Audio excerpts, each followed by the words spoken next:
Okay, it is another beautiful day. We are at the Hobbs Fabrication Shop, also known as my parents' place, and the project we're working on is the electric winch that I teased you guys about in the last video. I've already done a little bit of thinking, ran around and gathered a few parts. What I'm thinking is I'm going to try to weld a pipe to the back of this mount so I can slide it right over here. Thinking that'll make it easily removable. It'll give it a nice sturdy mounting point, and I'll just run the wiring down the boom there, down there, and get it up to the front. I've got a couple wiring accessories that I'm going to be using on this. I got a accessory fuse block that I'm going to try to use up here for all of the new attachments we've been putting on this, like the pump for our tank and the truck. But I've got everything set up here. I'm going to start cleaning the surfaces on here, get all the existing paint off of the mounting bracket and the pipe. I'm just going to be using a grinder with a normal wheel on there, so we have a good surface to begin welding with. But I'll get that knocked out and then I'll check back in with you guys and show you what we got going on.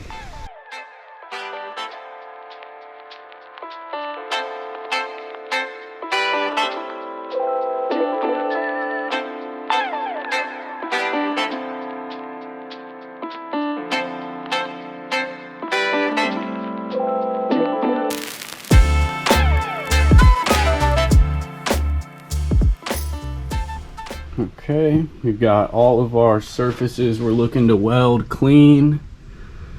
I've been using a C-clamp here to hold it in the way I want it while I get it tacked together. Got our ground on. I hope that's a good enough spot to ground it out. Got our little Hobart welder set up and ready to go. The bottle says it's got pressure, so I'm gonna believe it. If this is where the video ends, just know something bad happened. But I'll get you guys set up for a time lapse and I'll get to welding on this thing.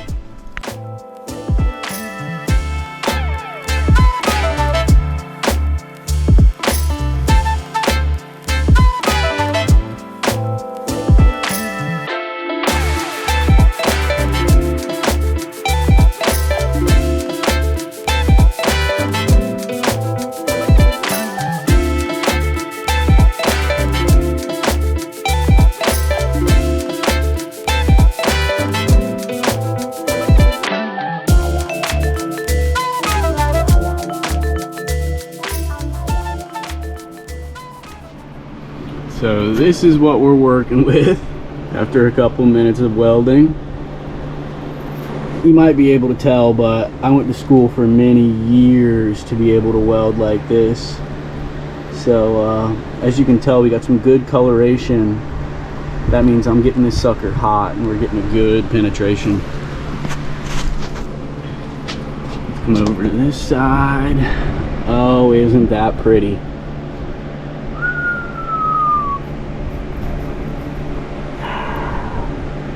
Take the grinder to this guy for a minute, see if we can make it look a little better. Make sure we have too many, or don't have too many big gaps, so we can make a final pass, clean those up, and get some black paint on this thing once it dries.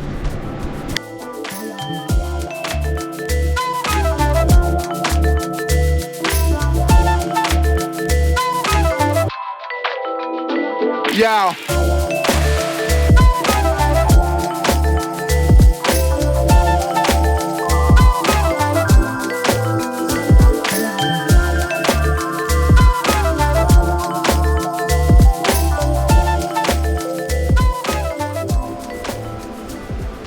So you can see, cleaned it up a little bit with the grinder, came back with another pass, just tried to lay it on heavy, hopefully fill in some of those gaps so when I grind it this time it'll look nice and smooth.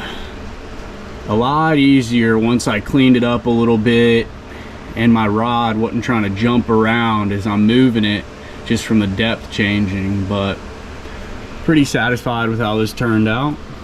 we'll use the grinder a little bit, and I think we'll be ready for some test fitting.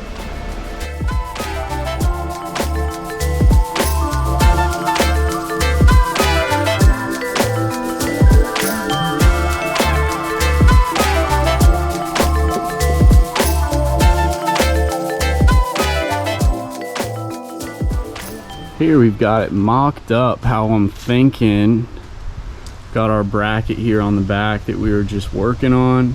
I ended up taking maybe 6 inches off the bottom of it just to get it sitting down a little bit lower, but I wanted to be able to have this clearance here, this little bit of space at the bottom, so that I can bring that hose up as far as I possibly want. But I'm very pleased with how this is turning out. I think it's going to be a very inexpensive alternative to a hydraulic boom or truck crane, any one of the other things I was thinking of. I still have full mobility on my strong arm boom here, but I also can still push it and put it away like so with my winch mounted on the back. I might try to think up a way to securely mount it on here so that I don't have to worry about it maybe jumping, or I mean, there's no way that thing's gonna come off while you're driving down the road, but we'll take a look at it and see what we can do for making it a little more of a permanent option. I might end up taking off this little bar here. It doesn't do very much at this point, but maybe if I end up cutting that a little bit lower, this will be a great mechanism for being able to lock it down on top of there with maybe just a bolt or a cotter pin. So now that we've got it mocked up, I can figure out how long our wires are going to need to be and start working on bringing our power wires from the battery box up at the front of the unit. After just a little more work, this is where we stand right now. I've got the whole thing plugged up, wired in, measured all my wires, got them all kind of zip tied up where I want them right now, and after showing this, I'll go ahead and install the can't remember what you call this stuff, wire loom. Cover it all up real good. Made sure to use waterproof connections everywhere where I'm putting two wires together. But yeah, we've got the winch mounted up on the end where I want it. Got our two wires plugged in. Red and black's going to be the power, and this one black hose is the remote. So just to give you guys a little taste, essentially I'll be standing here with the dig wand, the pressure washer. The machine will be running, it'll be sucking up from that hose, and this is as it'll sit in the beginning position. Got the winch all the way up. Another thing, I switched the buttons around here so that it would actually be up and down like you'd think, but you can see it's off the ground swinging. You're digging, making a little process with your pressure, or a little progress with your pressure washer, and then when you're ready for it to go down a little more, of course, hit your down button. It'll lower it, and imagine there's a hole right there. If there was a hole, this pipe would be going lower down into the ground, but since we're on the concrete, it's just sitting there. But lower it down. Usually you'd have to have a guy standing here holding this suction hose, which can get very tiring after a couple hours. But now that I've got this little remote, I can do all the digging with the pressure washer and raise and lower the hose as I need it.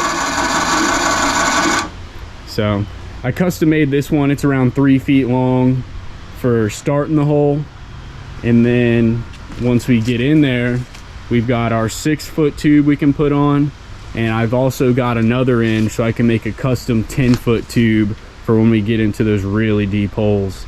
But I'm excited to give this thing a real test. We'll walk around the rest. Wire goes up the boom here. Gonna make sure to leave a little bit extra in everywhere where it bends, so we don't go ripping any wires out. Just got them loosely run at the moment. Coming down through here up to the front of the machine. This is where I made the connections here. Heat those up with the heat gun, and it'll cinch this down and make it a waterproof seal, just to make things look nice. Got it going up through the hole there, And then I've got the ground wire coming to this spot on the chassis. I made sure to take that bolt off and clean it up real good so we had some fresh metal to complete the circuit. But the power wire, I've got a little bit extra so I can tuck it up after I decide the final route for everything. But it goes right up here into our power box. Tiny little lawnmower battery for this thing. Something I like about this machine, it's got the on and off switch here so I can kill the battery. And so for powering this winch, I'm coming off of this right here, which is where the power comes in from that switch down below. Power comes off the main battery down here to the switch, and then once you turn it on, power runs up here to this smaller gauge wire, and that's where I've connected to so that there's no possible chance of my winch running down the battery on the machine if I forget to unplug it or turn it off. But found this super sweet little fuse box at AutoZone. It'll allow me to make 6 different connections on here. I'll probably have to increase the size of this wire, but we'll see based off of what kind of attachments I put here. But got a 25 amp fuse on the winch right now. That was just a wild guess. It hasn't blown yet, so we'll see how that works. The whole idea behind this fuse box is when your fuse blows, one of these lights will illuminate so you know just by taking a quick glance if you've got a blown fuse. I really like that, so I'm gonna try to wire all of our extra stuff into there for the future. But yeah, give me another couple minutes here. I'll have the loom on all this, the final zip ties. I meant to get those really nice little things that help you attach the wire loom to something. It's basically just something with a little 3M sticky on there that holds these down. Looks a lot cleaner. I'll find some of those and make that adjustment later, but zip ties will do for now. We've got everything buttoned up here and I'm ready to give you guys a little demonstration of how it's going to be. You can see the winch is all mounted up and it is not going anywhere. It's got a good swivel to it, but she ain't coming off. I feel pretty good about leaving that thing up there even while I'm going down the road. As you can see, got the wiring in loom, zip tied up out of the way.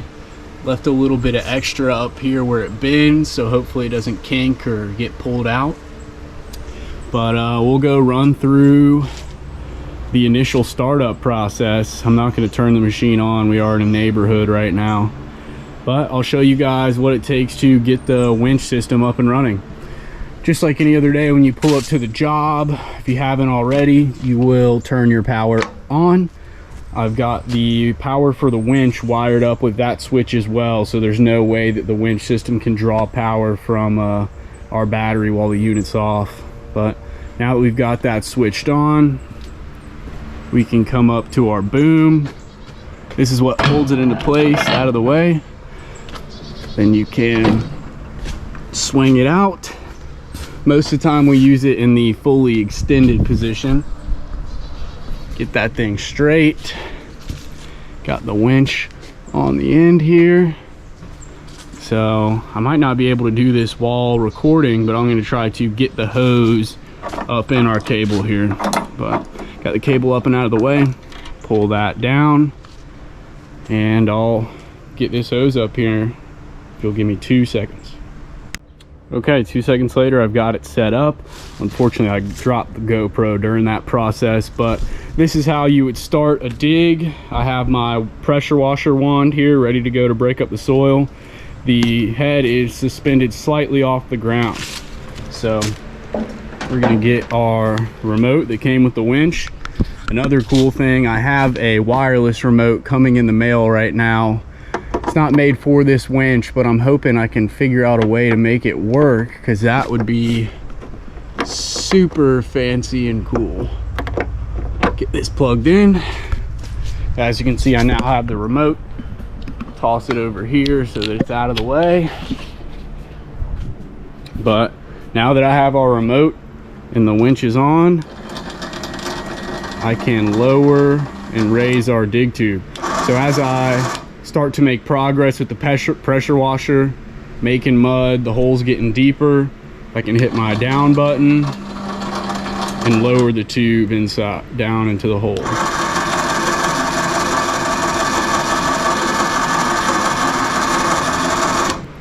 Let me know what you think. I think this is pretty cool, and it's definitely going to improve our productivity now that it's not a two-man process anymore.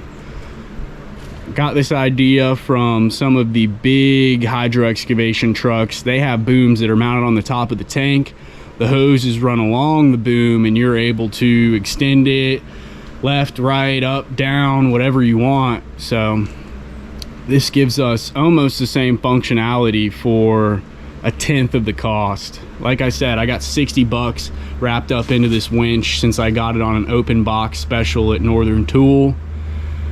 The associated wiring, I would estimate that at another 50 bucks at the very least. So out the door, you're looking at 110, 120 bucks to be able to have a power boom on the back of your trailer back. I think that's gonna do it for this video. Let me know what you guys think. I was really excited to be able to show this to you, and I'm even more excited to put it to the test here come our next job.